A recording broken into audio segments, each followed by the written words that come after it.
You're listening to Learning Leader Spotlight, interviews with corporate L&D leaders. On each episode, we sit down with key industry experts to discover more about what's happening in the world of learning and development, from current trends and insights to the most valuable lessons learned along the way. Join us for a fresh perspective on all things training and the best direction forward.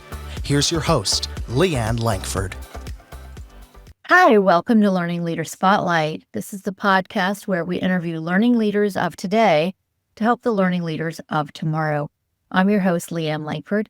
I'm the president of TrainingPros. TrainingPros is an L&D contract staffing company where we like to say, when you have more projects than people, let us find the right consultant to start your project with confidence. I'm excited today about my guest. Today, my guest is a former client of mine, and she has been a very somewhat long-term, almost more than half a decade, actually, with TrainingPros as a relationship manager.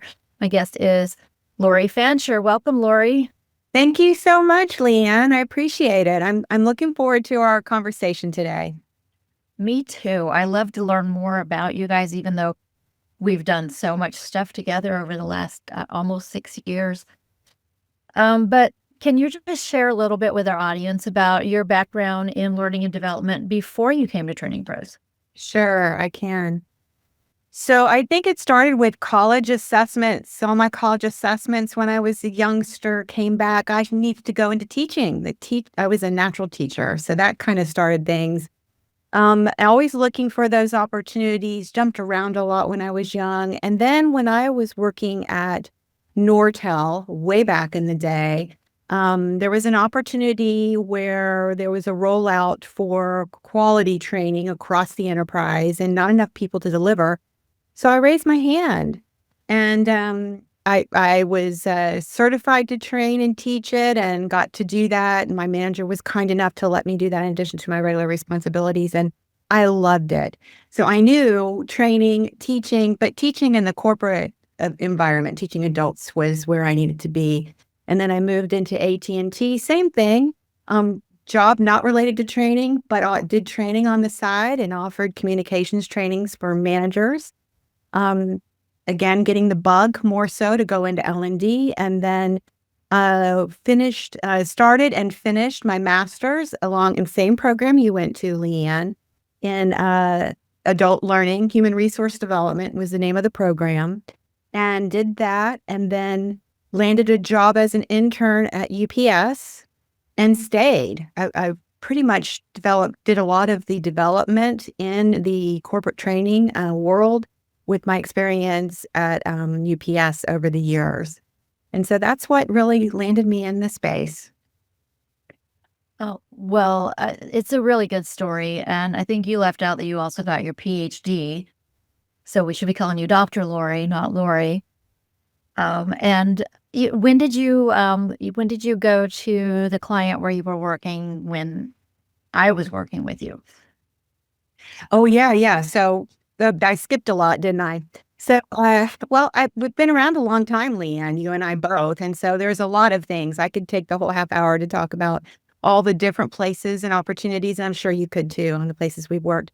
So I did end up getting my PhD. I followed the traditional route of not everything can be a training program, and being the learner that I am, asking the why questions, understanding that it could lead to really performance issues. I did performance consulting from there. And then I went into looking at, bigger than that, what might be the culture that could be influencing behavior and preventing us to make real change with just training alone.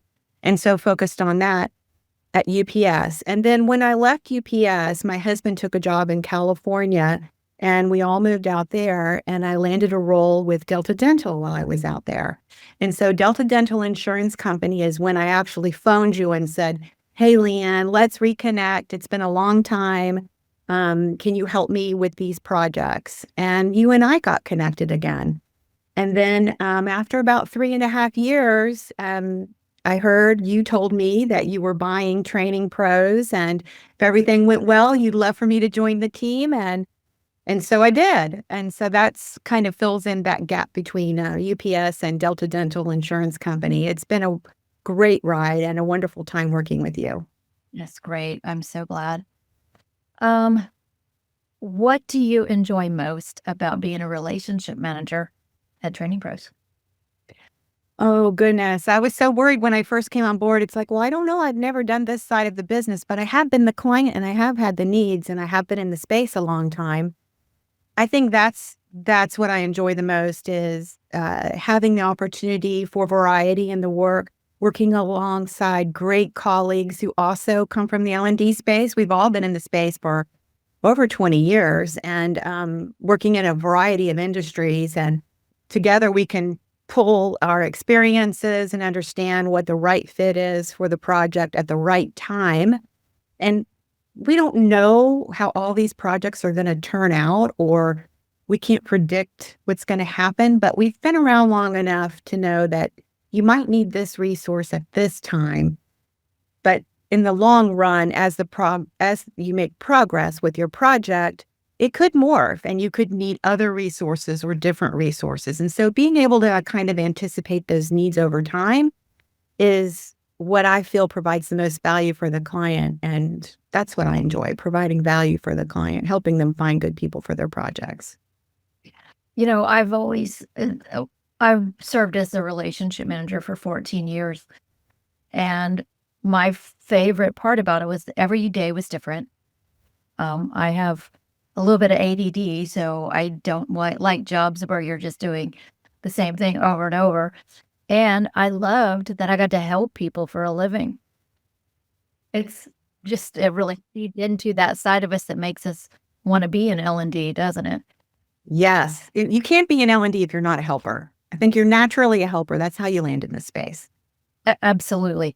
Lori, you have been a critical part of helping many of your clients win international awards. Particularly, you've helped your clients win Brandon Hall Group awards, which are very prestigious awards. You've won them for a variety of L&D, leadership development, other topics, but the most interesting one was when you helped your client win Best Learning Team. They received a gold for that's pretty impressive, Best Learning Team. Tell us a little bit about that process. How did you get involved in helping them win that?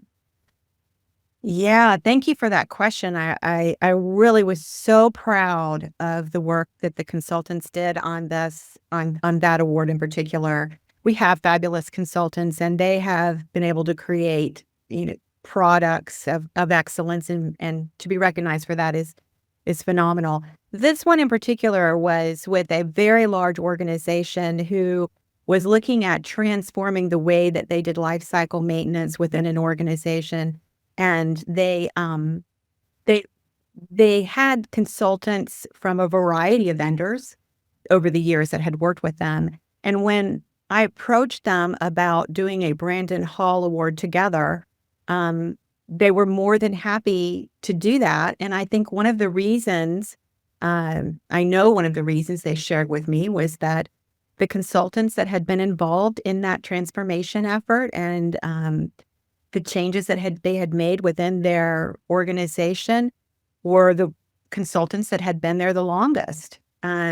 Consistently, we have consultants who come into this organization who stay for a very, very long time because they've assimilated into the team. They know the work very well, and they provide excellence every day. So I'm super proud that they thought of Training Pros as the vendor who helped them solidify their team, and that we won an award together on it. That's amazing. So when you help your clients win these awards, what is your role versus the client's role in going through the whole? It's a big process to apply, and what do you do versus what your client does on these applications that you keep helping them win? Yes. So having been a leader myself, I know we don't have time for this, right? That's our first reaction. The application process takes too much time. I don't know about the approvals on it. I don't know if we can do this right now, maybe next year. I think that what we do, Leanne, all of us, all the relationship managers that have applied for Brandon Halls with their clients is we interview them. We set up questions that are in alignment with the application so that we can very easily complete it, draft it, send it over to them. There's very little editing that they need to do on their part. We work with our consultants also so that we're clear and not bothering the client consistently, interrupting their day-to-day. Our consultants also contribute. They're more than happy to do that. They have input into it too. They're closest to the work.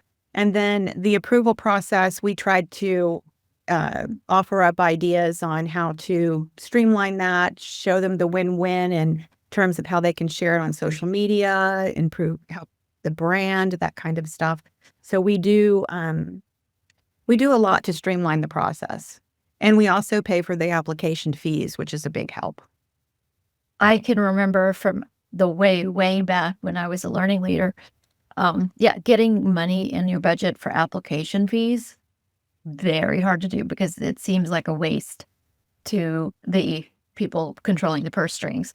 So I think that that's one of the things that really helps, but it absolutely makes it a lot easier decision when the relationship manager is saying to the client, I'll work with the consultant, we'll do a full draft. You just have to read it to make sure it's okay. And we'll do the application for you. How easy is that?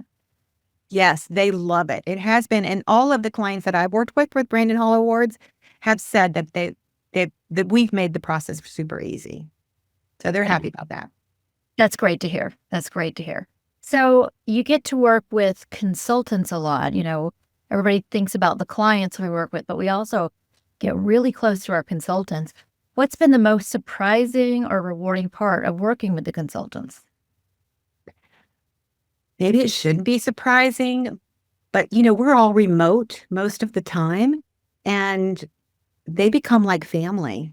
I mean, I get to know them. I get to walk through some of their life experiences with them, come alongside them in some cases, and then be a source of support in a lot of different ways. So it's very tightly knit. So maybe that is a little bit surprising. I'm also surprised by how much they become a part of the organization too. They're not just coming in as a pair of hands. Most of our consultants are super experienced. They can flex to whatever need the client has at any given point in time.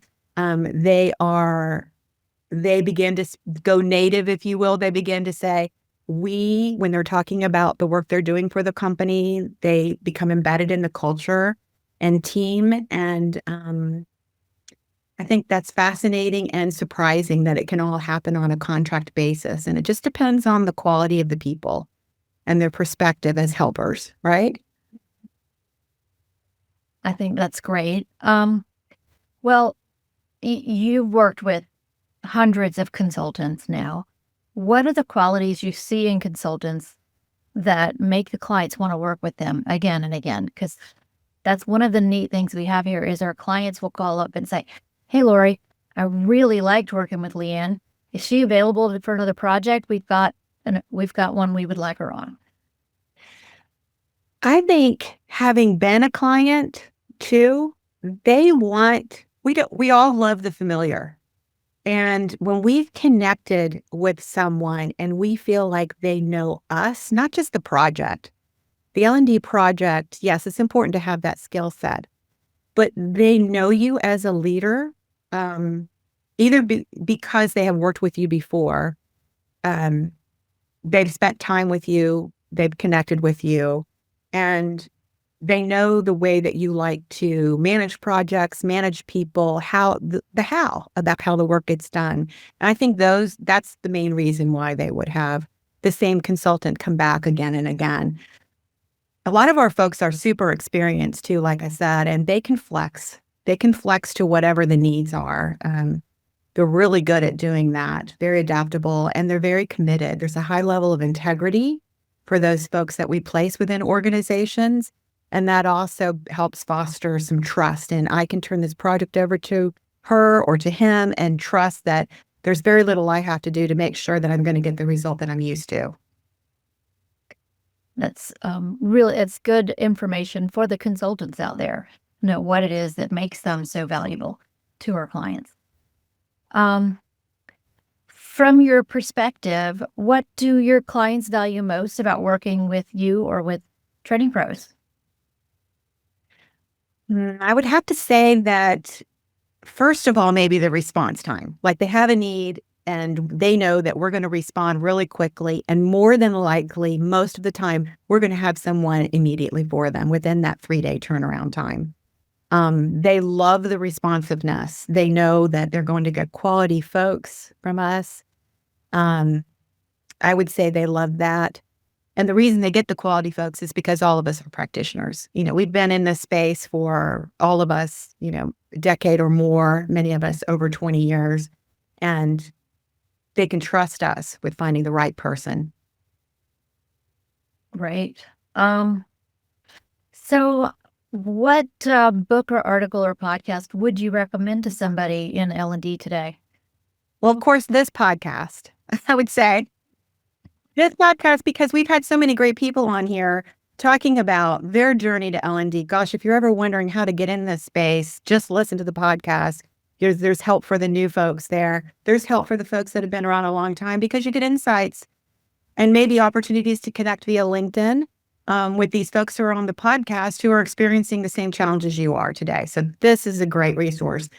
And in terms of books, there's 2 go-tos that I have by my side all the time, and they are a bit dated. The first one, Leanne, you probably know these books.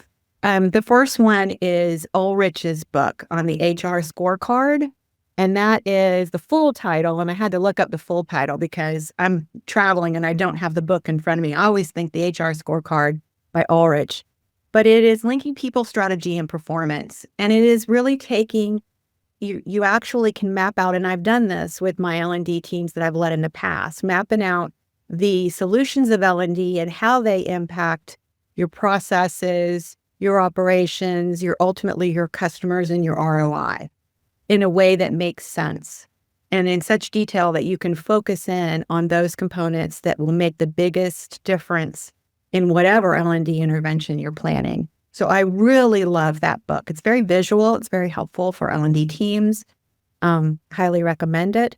The other book is Scrum, The Art of Doing Twice the Work in Half the Time by Sutherland. Yes, I know. It's crazy. Jeff Sutherland and JJ Sutherland. That book, I read that on the beach. And you would think I do normally read novels on the beach, but I read it on the beach and it was like, oh, I can go back and I can change the way I do my everyday life now. It was just amazing. So insightful on understanding our approach to, how our focus on what we should be making priorities and having an agile perspective on our life. So I really love that book. I have not read either of those. The scorecard one, of course, is really enticing my inner nerd. I really want to go get that one. The Scrum book sounds interesting. I am not as schooled in Scrum as I should be because I left corporate America in the year 2000. Scrum really wasn't a big thing then. So I should learn more about that. Actually, but right now I'm actually reading an advanced copy of Josh Cavalier's new book. Oh, wow. Okay. Yeah, he sent me a copy to read. I love that I get to do that now. So but I agree with you about this podcast because one of the things I love about it is we're covering every industry possible. You can listen to someone talk about the issues in almost any industry, and it's a range of topics around the L&D leadership areas and what is going on and what people have going on in their organization. So there's an episode for you out there. Definitely. Yeah. So Lori, thank you so much for being such a great guest today. I really appreciated you joining us.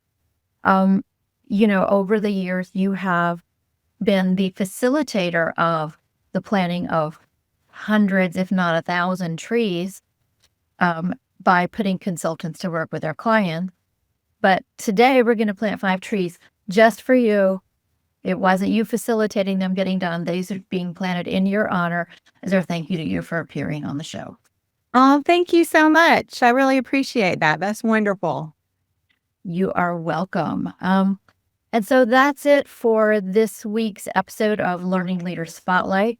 We hope you'll tune in again next week to hear from the next learning leader in a different industry. Thanks for joining us for the latest episode of Learning Leader Spotlight, interviews with corporate L&D leaders. You'll find links in the show notes to any resources mentioned on today's show. If you're enjoying our podcast, please subscribe so you never miss an episode and leave us a 5-star review.